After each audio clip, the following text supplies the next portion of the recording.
Hello everyone, मैं अनिल कुमार सिंह स्वागत करता हूं आपका आपके यूट्यूब चैनल विश्व भारती क्लासेस में।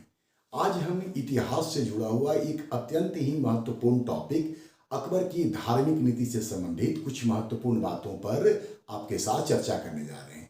इस टॉपिक से प्रायः प्रश्न पूछे जाते हैं। अभी बीपीएससी की परीक्षा में भी जो 69th बीपीएससी हुआ वहां पर भी यहाँ से प्रश्न पूछे गए हैं। आने वाले दिनों में सिविल सर्विसेज या अन्य जो प्रतियोगिता परीक्षाएं हैं वहां से हम लोग निश्चित तौर पर ऐसे टॉपिक से प्रश्न की उम्मीद करते हैं। इतिहास के प्रश्नों में एक सामान्य समस्या ये होती है कि सर ईयर भूल जाते हैं, डेट्स भूल जाते हैं, ये प्रायः विद्यार्थी बोलते हैं।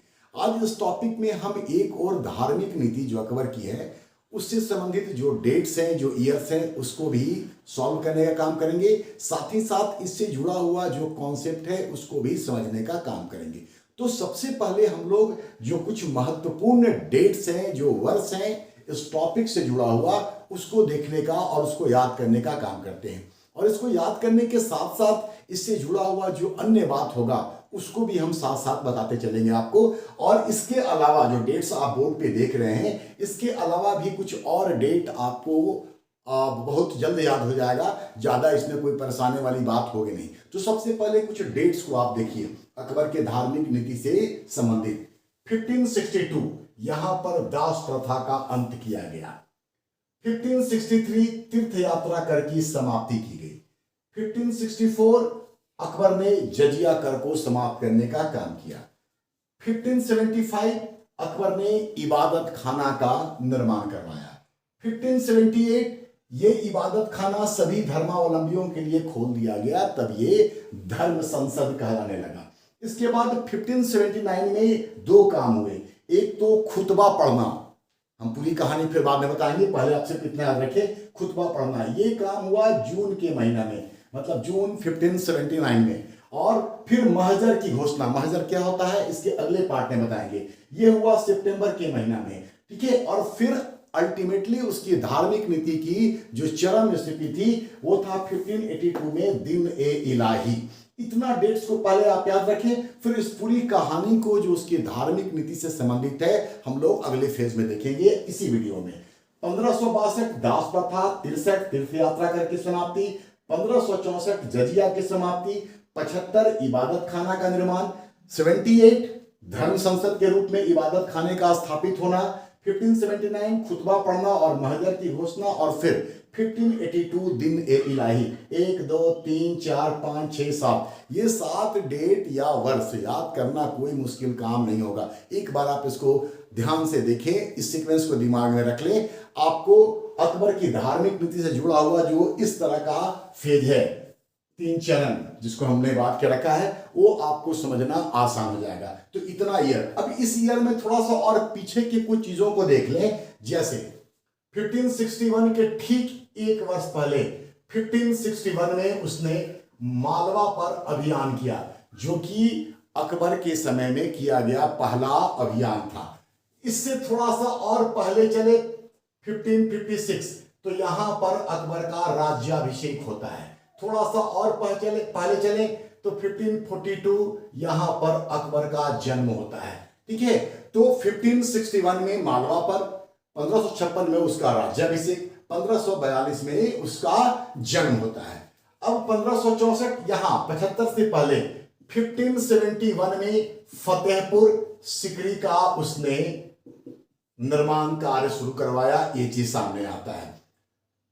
79 और 78, 79 फिर 81, इसके बीच में अगर देखें तो एक और बड़ा काम हो रखा है, वो है 1577 में अकबर ने सैन्य व्यवस्था में मनसबदारी व्यवस्था को इंट्रोड्यूस किया 1577 में। फिर अगर थोड़ा सा हम लोग यहां देखें तो 1580 यहां पर अकबर ने दहसाला प्रणाली, जिसको पिटोडर्मन व्यवस्था भी कहते हैं, इसको प्रारंभ करने का काम किया। ये पूरा डेट आप एक बार इन वर्षों के साथ दिमाग में रख लें। इसके बाद इन चीजों को हम साफ करेंगे और फिर अकबर की धार्मिक नीति पर हम लोग आगे बढ़ने का काम करेंगे, एक कहानी की तरह सुनेंगे। तो ईयर याद रखना कोई मुश्किल काम नहीं है, बशर्ते कि आप एक बार उसको ध्यान से देख लें, रखने का प्रयास न करें। ये पूरा ईयर एक ऑर्डर में याद कर लीजिए और फिर सोचिए थोड़ी देर कि किस वर्ष कौन सा काम हुआ था। ये आप फिर जिंदगी भर बिल्कुल भी नहीं भूलेंगे अगर आप इसको बाद में भी थोड़ा सा सोचने का काम करेंगे तो। चलिए अब इन चीजों को हम यहां पर हटा देते हैं, आपके सामने है, आप इसका एक स्क्रीनशॉट ले लीजिएगा। ये ईयर आपके लिए बड़े इंपॉर्टेंट होंगे। इस पार्ट को हम यहां पर साफ कर रहे हैं ताकि आपको समझाना आसान हो सके, क्योंकि बोर्ड इतना ही बड़ा है और इसी में सारा कुछ हमको यूज करना है। अब अकबर की धार्मिक नीति पर हम लोग एक चर्चा कर लें। अकबर एक यथार्थवादी मतलब प्रैक्टिकल शासक था और वो इस बात को भली भांति जानता था कि सल्तनत काल में जो अव्यवस्था की स्थिति रही है वो क्यों रही है। इन चीजों को समझ करके ही अकबर पहला मुगल बादशाह था जिसने कि धार्मिक नीति का निर्माण किया। हम लोग ऐसे भी कह सकते हैं कि दिल्ली सल्तनत के सुल्तानों में और मुगल बादशाहों में अकबर पहला व्यक्ति था जिसने कि धार्मिक नीति का निर्माण किया था। अकबर की जो धार्मिक नीति थी यह सुलह ए कुल, इसका मतलब होता है विश्व जनित शांति, सुलह ए कुल के सिद्धांत पर आधारित थी। ठीक है, ये जो सुलह ए कुल का सिद्धांत का जो शिक्षा उसको मिला था, ये शिक्षा मिला था उसके गुरु अब्दुल लतीफ से। ठीक है, तो अकबर पहला धार्मिक रूप से शासन व्यवस्था को स्थापित करने वाला व्यक्ति था। वो जान रहा था कि भारत में अधिकांश जो है वो हिंदू हैं और बहुसंख्यक हिंदुओं के देश में इस्लामिक धर्म की स्थापना नहीं हो सकती थी। इन्हीं बातों को ध्यान में रख करके उसकी धार्मिक नीतियां आगे आई। दरअसल अकबर के धार्मिक नीति के पीछे एक तरफ सामाजिक कारण जिम्मेदार है, धार्मिक कारण तो जिम्मेदार है ही, इसके अलावा राजनीतिक कारण और कुछ हद तक अकबर का जो व्यक्तिगत सोच था उसकी जो पृष्ठभूमि थी, इस पृष्ठभूमि में भी अकबर को एक ऐसे धार्मिक नीति के निर्माण के लिए प्रेरित किया जो उस दौर के राजनीतिक व्यवस्था में बिल्कुल अनुकूल सिद्ध हुआ। जैसे अकबर का जन्म जैसे मैंने बताया था कि 1542 में हुआ था और आप सब जानते होंगे कि उस वक्त हुआ था जब शेरशाह से हारने के बाद हुमायूं निर्वासित जीवन व्यतीत करने निकला था और इसी समय अमरकोट के राजा बीरसाल के महल में अकबर का जन्म हुआ था। तो अकबर का जन्म एक हिंदू राजपूत राजा के महल में हुआ था। तो राजपूतों से उसका लगाव होना एक और उसका व्यक्तिगत कारण हो सकता है, उसका माहौल हो सकता है। दूसरी तरफ इसका राजनीतिक पहलू यह है कि अकबर ये अच्छी तरीके से समझ रहा था कि राजपूतों के सहयोग के बिना भारत में न तो मुगल राज्य को अस्थायित्व दिया जा सकता है और न ही साम्राज्य का विस्तार किया जा सकता है। तो राजपूत नीति का निर्माण जो हुआ वो उसके धर्म नीति का भी एक हिस्सा है। तो राजपूतों के साथ या हिंदुओं के साथ उसका लगाव होना, अनुराग होना, एक तो उसके पैदाइश के कारण हो रहा है क्योंकि हिंदू राजा के महल में हुआ। अकबर की जो मां थी हमीदा बानो बेगम, इस फैक्ट्स भी है जो आपको काम आएगा। हमीदा बानो बेगम एक शिया मुसलमान थी और अकबर के चाचा हिंदाल के गुरु मीर अली अंबर की पुत्री थी। तो ये शिया मुसलमान।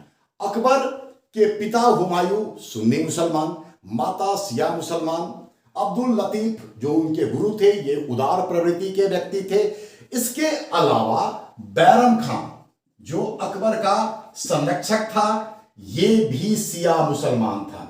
तो आप देखिए कि उसके आसपास में राजपूत हैं, शिया हैं, परिवार में सुन्नी है, ये तमाम लोग हैं। 16वीं सदी का जो काल, जिस काल में ये चीजें उभर करके या अकबर की धार्मिक नीति सामने आ रही है, ये काल जो था ये वैश्विक रूप से भी धर्म सुधार से संबंधित था। अकबर के विचारों पर इस दौर में जो भक्ति आंदोलन चलाए जा रहे थे उन भक्ति संतों का भी प्रभाव था। ऐसा नहीं था कि अकबर की धार्मिक नीति कोई ऑल ऑफ सडन उभर करके सामने आ गई हो, जिस रूप में हम लोग अकबर के धार्मिक नीति को एक धर्मनिरपेक्ष धार्मिक नीति के रूप में जानते हैं, बल्कि अकबर की धार्मिक नीतियां ग्रेजुअली बदली है और फिर अल्टीमेटली एक धर्मनिरपेक्ष कॉन्सेप्ट सामने आया है। तो अकबर के धार्मिक नीतियों को हम लोग 3 चरण में बांट करके देख सकते हैं। वो डेट सब आपको याद रखना है। अब उस डेट से जुड़ा हुआ ये तमाम चीजें जुड़ जाएगा। पहला जो चरण है उसके धार्मिक नीति का, यह है 1562 से 74 तक, फिर 1575 से 78 तक, और फिर 79 से लेकर के उसके जीवन के अंत तक उसकी धार्मिक नीतियां उसके साथ चलती हैं, जिसको कि हम लोग अल्टीमेटली धर्मनिरपेक्ष की नीति कहते हैं। तो उसकी धार्मिक नीतियों में लगातार बदलाव हुए हैं। कहा जाता है कि अकबर पर शुरुआत में बैरम खां का प्रभाव था, और बैरम खां के प्रभाव के कारण वो थोड़ा धर्मांध भी था, लेकिन वक्त के साथ बदलती परिस्थितियों में उसके धार्मिक विचार बदले, और इसी क्रम में सबसे पहले उसने 1562 में, जैसा कि मैंने बताया, दास प्रथा का अंत किया। दरअसल उस दौर में जो युद्ध बंदी थे उनको दास बनाया जाता था, और फिर उन दासों को इस्लाम में परिवर्तित किया जाता था, उनका धर्मांतरण कराया जाता था। तो उसने दास प्रथा का अंत किया पहले चरण में। उसके बाद 1563 में उसने तीर्थ यात्रा कर की समाप्ति कर दी।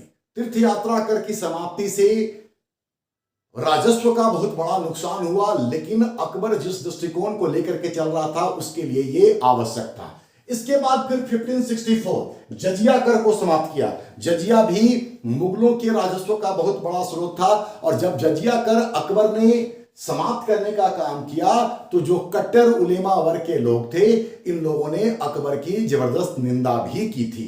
लेकिन यह भी आवश्यक था, क्योंकि अकबर जिस तरह के साम्राज्य की स्थापना की कल्पना किए हुए था, उसके लिए एक समानतावादी दृष्टिकोण आवश्यक था, और इन्हीं बातों को ध्यान में रखते हुए उसने दास प्रथा, तीर्थ यात्रा कर की समाप्ति और जजिया कर की समाप्ति करने का काम किया।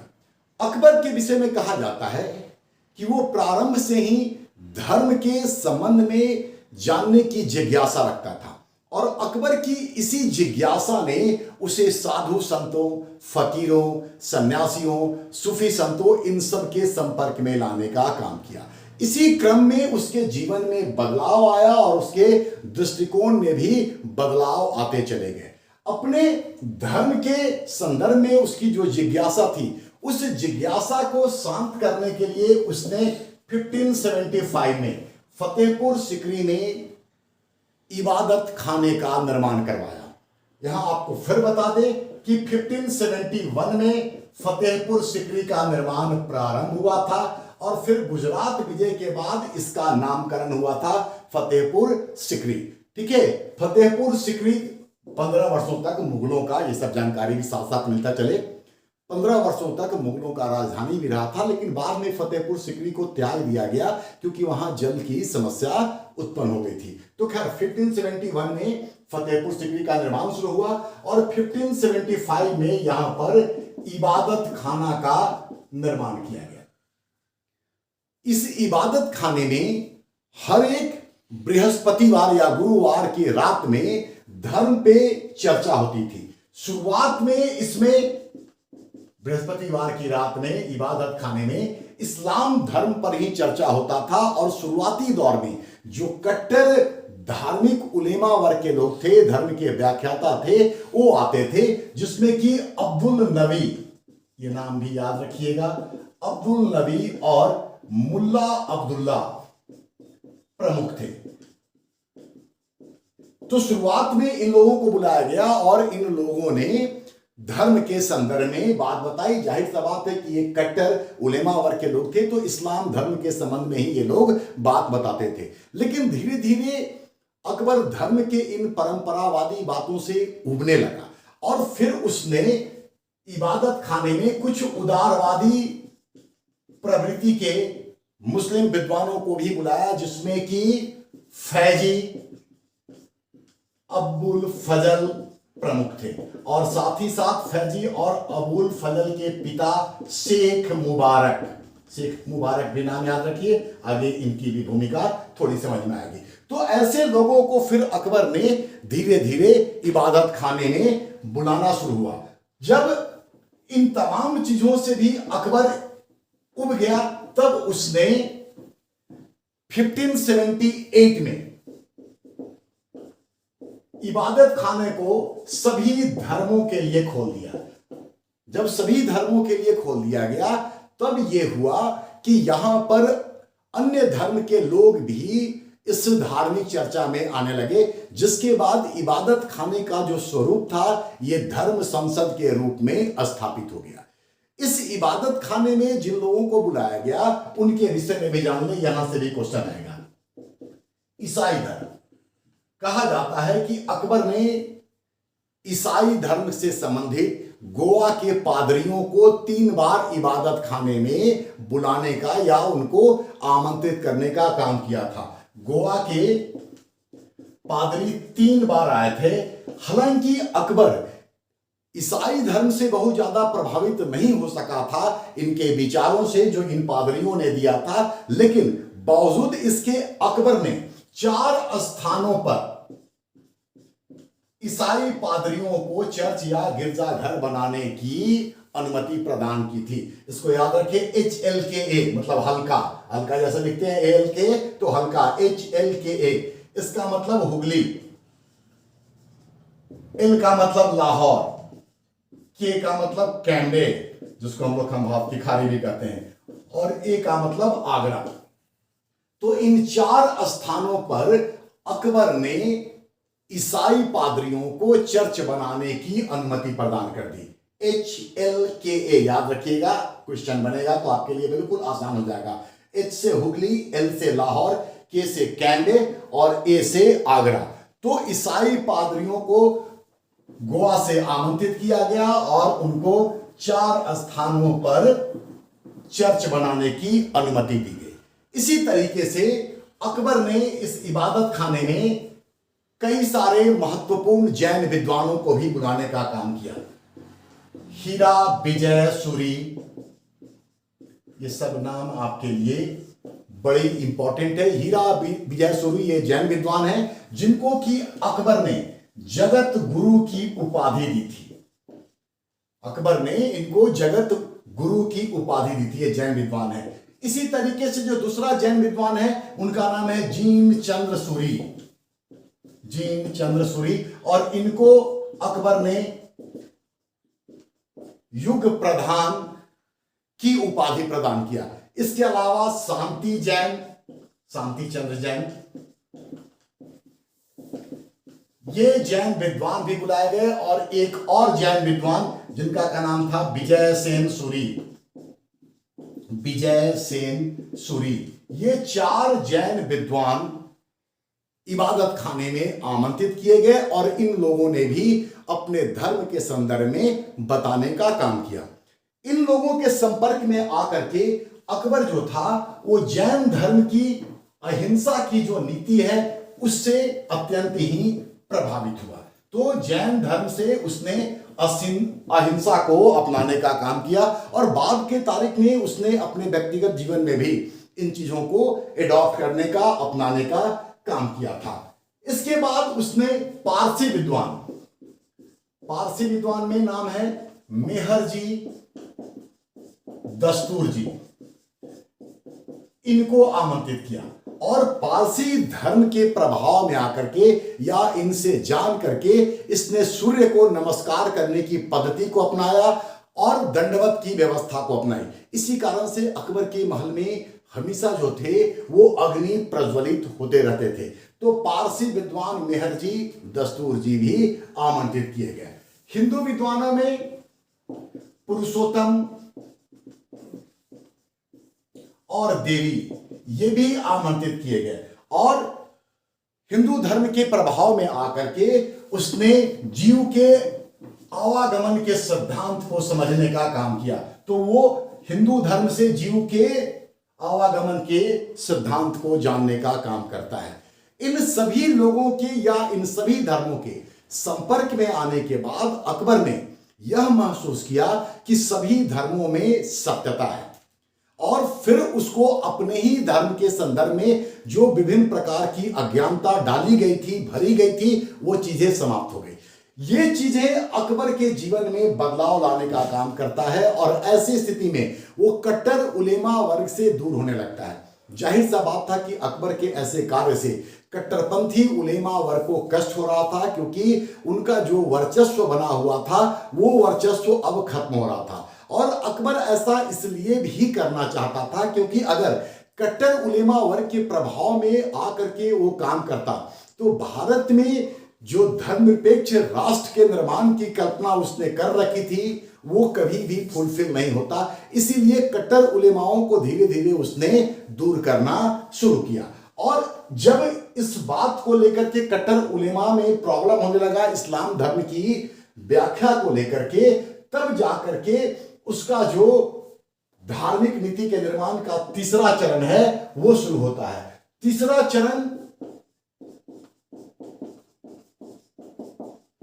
फतेहपुर सिकरी के जामा मस्जिद से है, जो बेसिकली 26 जून को आता है। और यहां पर अकबर ने खुद को ही इमाम घोषित कर दिया और जामा मस्जिद से उसने खुतबा पढ़ने का काम किया। मतलब कि इसने धर्म से संबंधित उपदेश दिए और खुद को धर्माचार्य के रूप में स्थापित करने का काम किया।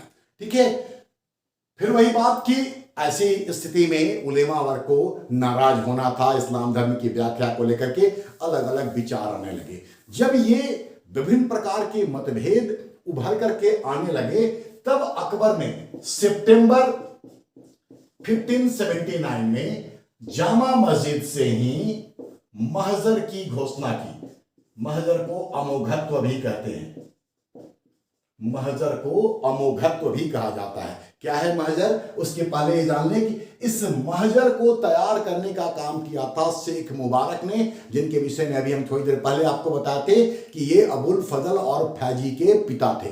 तो सितंबर 1579 में फतेहपुर सिकरी के जामा मस्जिद से उसने महजर या अमोघत्व की घोषणा की। इसका अर्थ ये हुआ, महजर या अमोघत्व का मतलब कि इस्लाम धर्म से संबंधित जो मतभेद होंगे, जो समस्याएं उभर करके सामने आएंगी, उन समस्याओं का अंतिम निराकरण बादशाह करेगा। मतलब कि इस संदर्भ में लिया गया बादशाह का निर्णय ही अंतिम होगा। लेकिन इसका यह अर्थ भी नहीं था कि बादशाह के द्वारा जो निर्णय लिया जाएगा वो कुरान या फिर पैगंबर साहब के उपदेशों के विपरीत होगा। अकबर ने इन तमाम चीजों का बिल्कुल ध्यान रखा, लेकिन उसने व्याख्या उसी आधार पर की जो इस राष्ट्र के एकता, अखंडता और सामाजिक न्याय के लिए, सामाजिक समानता के लिए आवश्यक था। क्योंकि उलेमा वर्ग अपना डोमिनेंस कायम करने के लिए रूढ़िवादी तत्वों को ध्यान में रख करके और निर्णय लेने का काम करते थे। तो अकबर ने धर्म पर अपना पूरा नियंत्रण स्थापित कर लिया। वो इसकी व्याख्या करता था और फिर बता दें कि ये व्याख्या कुरान के विपरीत बिल्कुल भी नहीं होती थी। जब अकबर ने महजर की घोषणा कर दी, खुद को ही धर्म का प्रमुख के रूप में स्थापित कर दिया, तो इसकी आलोचना हुई।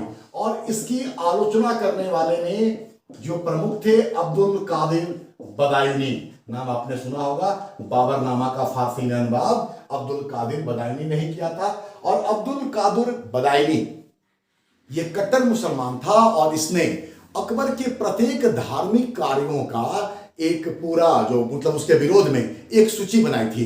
तो अकबर के धार्मिक कार्यों का ये कट्टर विरोधी था अब्दुल कादिर। तो उसने अकबर के धर्म विरोधी कार्यों की एक लंबी चौड़ी सूची बनाने का काम किया।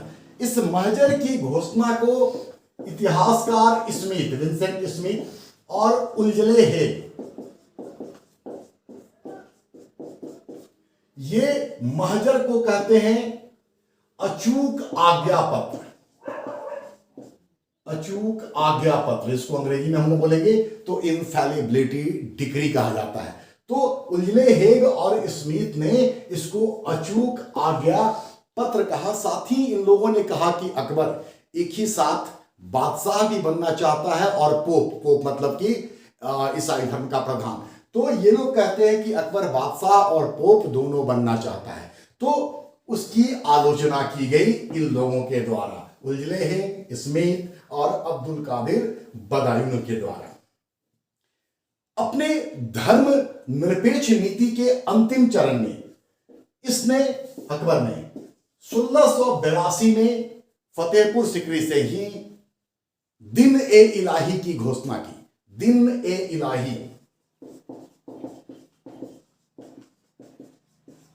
जिसको कि तौहीद ए इलाही भी कहा जाता है। और ये जो दिन ए इलाही है बेसिकली दैवीय एकेश्वरवाद, मतलब ईश्वर एक है, इस सिद्धांत पर कहीं ना कहीं आधारित था। हम इसके विषय में बहुत कुछ नहीं बताने जा रहे हैं आपको कि दिन ए इलाही क्या होता है, लेकिन इतना जान ले कि दिन ए इलाही जो है ये कोई नया धर्म नहीं था, ये कोई नया धर्म नहीं था। और अकबर ने दिन ए इलाही को किसी के ऊपर इंपोज करने का, थोपने का काम भी नहीं किया, किसी के साथ इस संदर्भ में जबरदस्ती भी नहीं की। प्रमुख हिंदुओं में सिर्फ बिरबल था जिसने कि दिन ए इलाही को अपनाया। मानसिंह, भगवान सिंह जैसे लोग जो कि उसके बहुत करीबी थे, इन लोगों ने भी दिन ए इलाही को नहीं अपनाया। और जैसा कि मैंने बताया, अकबर ने किसी के ऊपर इसको थोपने का काम भी नहीं किया। अबुल फजल जो था, जो इससे जुड़ा हुआ फैक्ट्स है वो हम आपको सिर्फ बता रहे हैं। अबुल फजल जो था वो इसका प्रधान, दिन ए इलाही का प्रधान पुरोहित था। दिन ए इलाही की सदस्य संख्या बहुत कम थी और ये बहुत ज्यादा लोकप्रिय नहीं हो सका था। खैर, ये जैसा कि हम बताए कि ये कोई धर्म नहीं था, बल्कि अकबर ने दिन ए इलाही को उसी तरीके से और उन्हीं कारणों से अपनाया था जैसा कि प्राचीन भारत के इतिहास में सम्राट अशोक ने धम्म की नीति को एडॉप्ट करने का काम किया था। इसके पीछे उद्देश्य धार्मिक नहीं बल्कि इसका उद्देश्य राजनीतिक था, क्योंकि सभी धर्मों के जो सार होते हैं, जो जिस्ट होते हैं, जो निचोड़ होती है, उन चीजों को ही दिन ए इलाही में शामिल किया गया था। और समानता का दृष्टिकोण रखते हुए दैवीय एकेश्वरवाद का जो सिद्धांत है उसको अपनाने का काम किया गया था। वैसे इसको धर्म नहीं कहा जा सकता है, क्योंकि धर्म के 4 आवश्यक तत्व होते हैं। धर्म का एक प्रवर्तक होता है, आप दुनिया के किसी भी धर्म को उठा के देखिए, एक प्रवर्तक होता है, एक उसका पुरोहित होता है। यद्यपि यह नाम यहां अबुल फजल का आया है, लेकिन आगे फिर किसी भी पुरोहित का नाम नहीं मिलता है। एक उसका पवित्र ग्रंथ होता है और फिर एक पवित्र स्थल होता है, पूजन स्थल। लेकिन दिन ए इलाही में ये चारों तत्व गायब थे, इसलिए इसको धर्म नहीं कहा जा सकता है। कुल मिलाकर के अकबर की जो धार्मिक नीति थी वो अपने सामाजिक राजनीतिक परिस्थितियों की देन थी और राजनीतिक उद्देश्यों के लिए ही एक यथार्थवादी शासक होने के नाते अकबर ने एक धार्मिक समानता से संबंधित नीति का निर्माण किया ताकि सभी लोग एकजुट रहें और देश की एकता अखंडता कायम रहे और मुगलों का जो साम्राज्य है वो एकजुट रहे। तो अकबर के धार्मिक नीति से जुड़ा हुआ जितना भी इंपॉर्टेंट डेट्स या ईयर हैं मैंने बताया, उससे जुड़े हुए जो टर्म हैं मैंने वो भी बताया, कैसे कैसे उसके धार्मिक नीति में बदलाव हुआ ये भी आपको बताया गया। और कुछ जो स्टेटमेंट थे कि अकबर पोप और बादशाह दोनों बनना चाह रहा है, ठीक है। एक और स्टेटमेंट याद आ गया, स्मिथ ने दिन ए इलाही पर यह भी कहा था कि दिन ए इलाही अकबर की बुद्धिमत्ता का नहीं बल्कि उसकी विवेकहीनता का परिचायक था, उसके विवेकहीनता को दर्शाने का काम करता है। तो ये लोग उसके आलोचक थे, ठीक है। अब्दुल नबी का नाम याद रखिए, मुल्ला अब्दुल्ला, शेख मुबारक, ये नाम आपको याद होने चाहिए। तो कुल मिलाकर के अकबर की धार्मिक नीति से अगर सवाल पूछा जाएगा तो मुझे नहीं लगता है कि इस वीडियो को पूरा देखने के बाद फिर आप उसको गलती करने जा रहे हैं। चलिए, वीडियो कैसा लगा, आप अपना राय, अपनी प्रतिक्रिया मुझ तक अवश्य पहुंचाने का काम कीजिए।